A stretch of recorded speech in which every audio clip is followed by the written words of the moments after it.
장편 소설 붉은 병실의 침묵, 찢겨진 쪽지.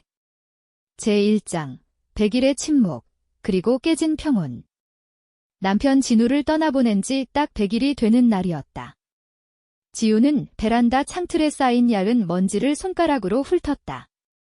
세상은 여전히 소란스럽게 돌아가고 있었지만 그녀의 시간은 진우의 심장이 멈췄던 그날 새벽 3시 42분에 박제되어 있었다.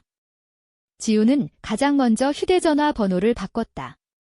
그리고 마치 도려내야 할 암세포를 다루듯 연락처에 저장된 시댁이라는 카테고리의 모든 번호를 차단했다. 지독한 시집살이였다. 개천에서 욕 났다는 소리를 듣던 남편을 둔 대가는 혹독했다. 시어머니는 지훈을 아들의 앞길을 가로막는 장애물 취급했고 시동생 현우는 형의 재력에 기생하며 지훈을 무시하기 일쑤였다.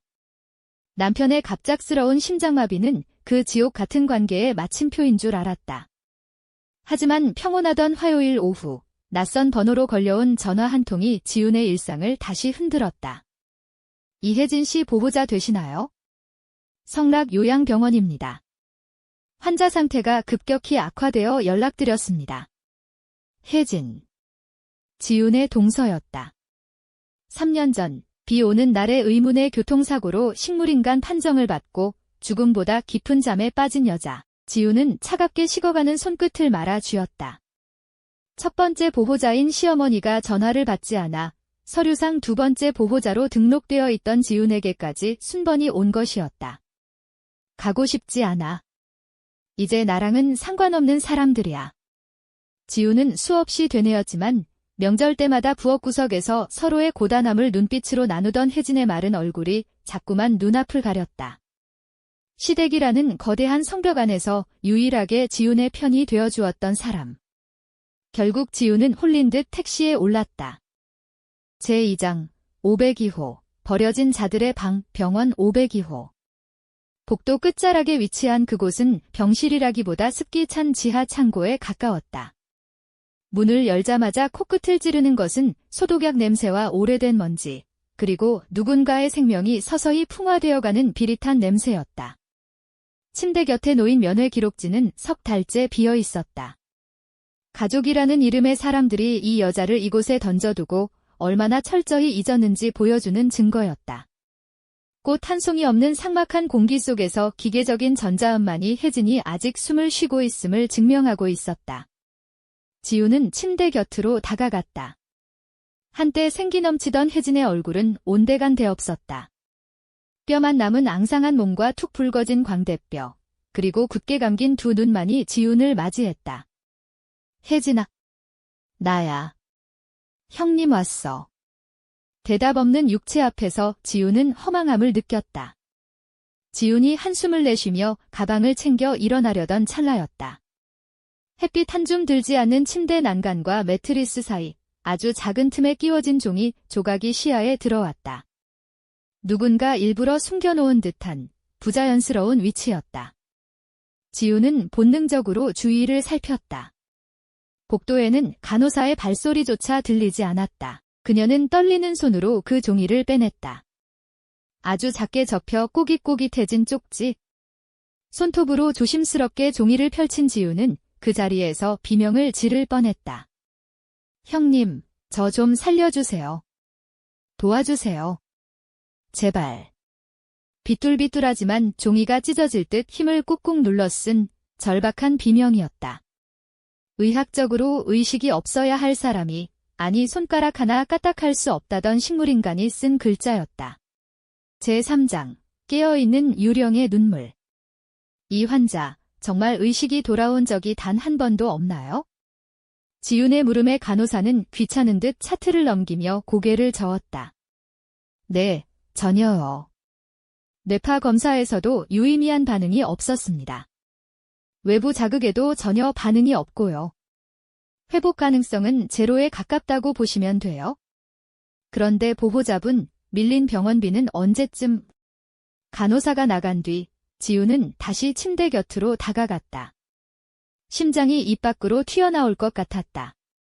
만약 이 쪽지가 정말 혜진이가 쓴 것이라면 그녀는 이 지옥 같은 정적 속에서 모든 것을 보고 듣고 있었다는 뜻이 된다. 지우는 혜진의 귓가에 입을 가까이 대고 아주 낮게 속삭였다. 주변의 모든 소음이 잦아들고 오직 두 사람의 숨소리만이 공명했다. 혜진아, 나야. 내 쪽지 읽었어. 너, 내 말 들리니?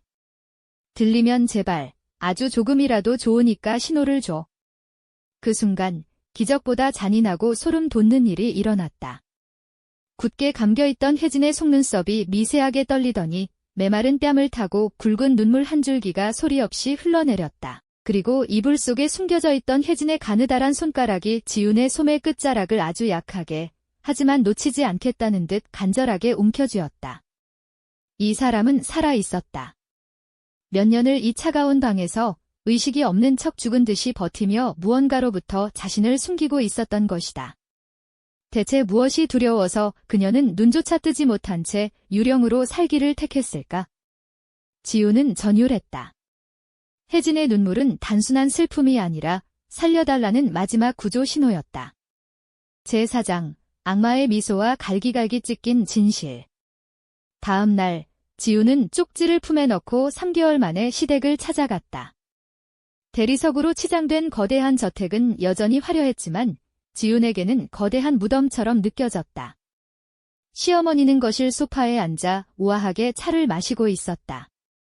내가 여길 왜 와? 2년 끊었다더니 돈이라도 떨어졌냐? 우리 아들 잡아먹은 것도 모자라서. 시어머니의 독설은 여전했다.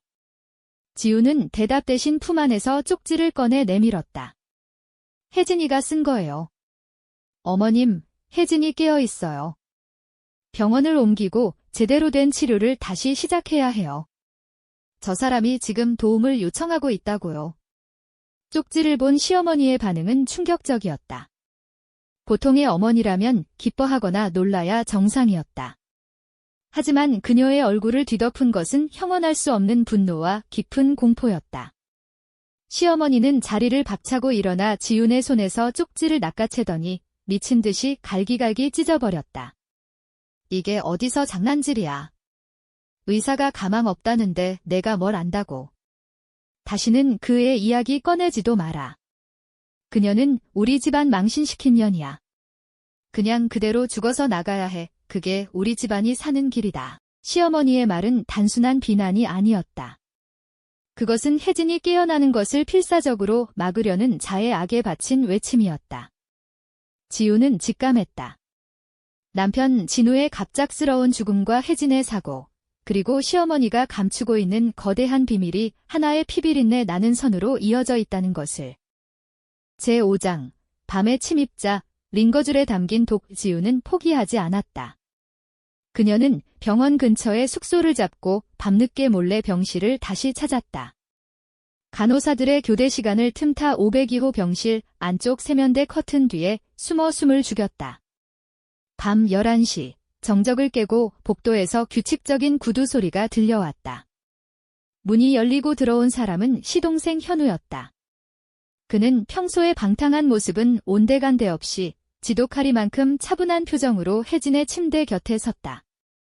현우는 주머니에서 작은 주사기 하나를 꺼내 혜진의 링거줄에 꽂았다.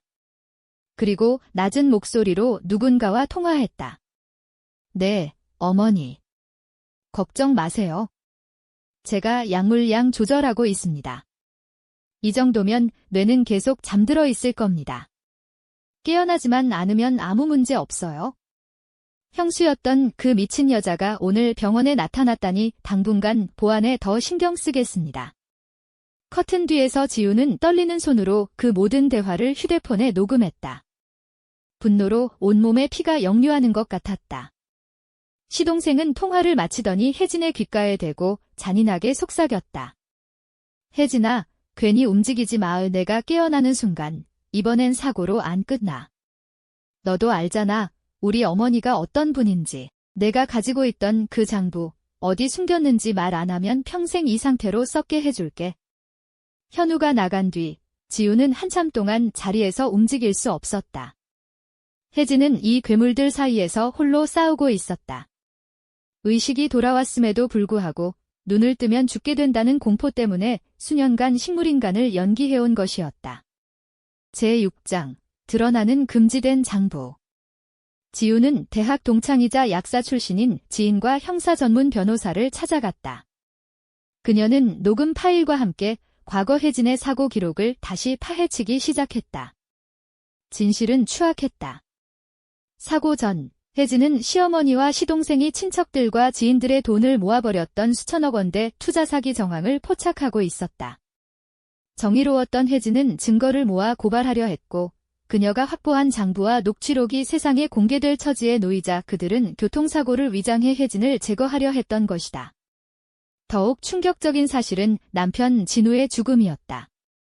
진우 역시 동생과 어머니의 범죄를 눈치채고 자수를 권유하며 크게 다투었다는 증언이 나왔다. 그가 죽던 날 시어머니가 건넸던 건강음료에는 특정 약물과 반응하면 급성 심장마비를 유도하는 성분이 들어있었을 가능성이 제기되었다. 시어머니는 자신의 탐욕을 지키기 위해 아들마저 희생시킨 것이었다. 이 장부. 혜진이가 숨긴 곳을 알아내야 해요. 그게 없으면 저들을 완벽히 무너뜨릴 수 없어요. 지우는 다시 병실로 향했다. 이제는 시간이 없었다. 제7장, 최후의 도박, 매트리스 밑에 고백. 지우는 법원에 보호자 변경 및 임시 후견인 신청을 냈다. 시어머니 측의 거센 반발과 협박, 심지어 정체 모를 괴한들의 추적까지 이어졌지만 지우는 멈추지 않았다. 재판을 앞둔 마지막 면회날, 지우는 혜진의 귀에 대고 속삭였다. 혜진아, 이제 곧 끝날 거야. 내가 숨겨둔 거 나한테 알려줄 수 있겠니? 그래야 우리가 살 수 있어? 혜진의 손가락이 미세하게 움직였다. 그녀는 지훈의 손등 위에 아주 천천히 글자를 쓰기 시작했다. 침대 및 녹음기. 지훈은 혜진이 누워있는 매트리스 안쪽을 미친 듯이 뒤졌다. 손톱이 뒤집히고 피가 났지만 멈추지 않았다. 마침내 손끝에 딱딱한 기계가 걸렸다. 혜진이 식물인간 판정을 받기 직전 자신의 사고가 우연이 아님을 직감하고 숨겨두었던 소형 녹음기였다. 그 안에는 사고 직후 병실을 드나들며 시어머니와 시동생이 나눈 범행모의 장부의 위치, 그리고 남편 진우의 죽음에 대한 결정적인 자백이 고스란히 담겨 있었다. 혜진은 살기 위해 죽은 척하며 그 차가운 침대 위에서 수천 번의 밤을 복수의 칼날을 갈며 견뎌온 것이었다. 제8장, 빗속으로 걸어 나오다. 마침내 법원은 지훈을 임시 보호자로 인정했다. 지훈은 즉시 혜진을 대학병원으로 이송하고 시동생이 주입하던 약물을 차단했다. 재활 치료를 시작한 지 보름째 되던 날 기적 같은 일이 일어났다. 혜진이 마침내 세상의 빛을 향해 또렷하게 눈을 떴다. 형님. 갈라진 목소리였지만 그것은 세상에서 가장 아름다운 생존의 고동이었다. 두 여자는 서로의 손을 꼭 쥐고 한참을 울었다. 시어머니와 시동생은 지훈이 제출한 녹취록과 장부를 토대로 긴급 체포되었다. 화려했던 가문의 몰락 위로 진실의 햇살이 비치기 시작했다. 석 달 뒤, 혜진은 휠체어에 앉아 병원 정원을 산책할 수 있을 정도로 회복했다. 병실 창밖으로 바람이 불었다. 이제 혜진은 더 이상 눈을 감고 있을 필요가 없었다. 지훈 역시 남편의 사진 앞에 당당히 설 수 있게 되었다. 이제 끝났어, 혜진아. 우리 같이 가자. 아무도 우릴 해치지 못하는 곳으로. 지훈의 말에 혜진은 힘겹지만 환한 미소를 지어 보였다. 그것은 붉은 병실의 어둠을 뚫고 나온 세상에서 가장 강인한 생존자의 미소였다. 에필로그. 소설 속 지훈과 혜진은 피보다 진한 유대로 맺어진 새로운 가족이 되었습니다. 사람들은 그들을 보고 비극의 생존자라고 불렀지만 그들은 서로를 희망의 목격자라고 불렀습니다. 진정한 가족은 단순히 피를 나누는 것이 아니라 가장 어두운 지옥의 끝에서 서로의 손을 놓지 않고 끝내 함께 빛으로 걸어 나오는 이들이 만드는 것임을 두 여자는 온몸으로 증명하고 있었습니다.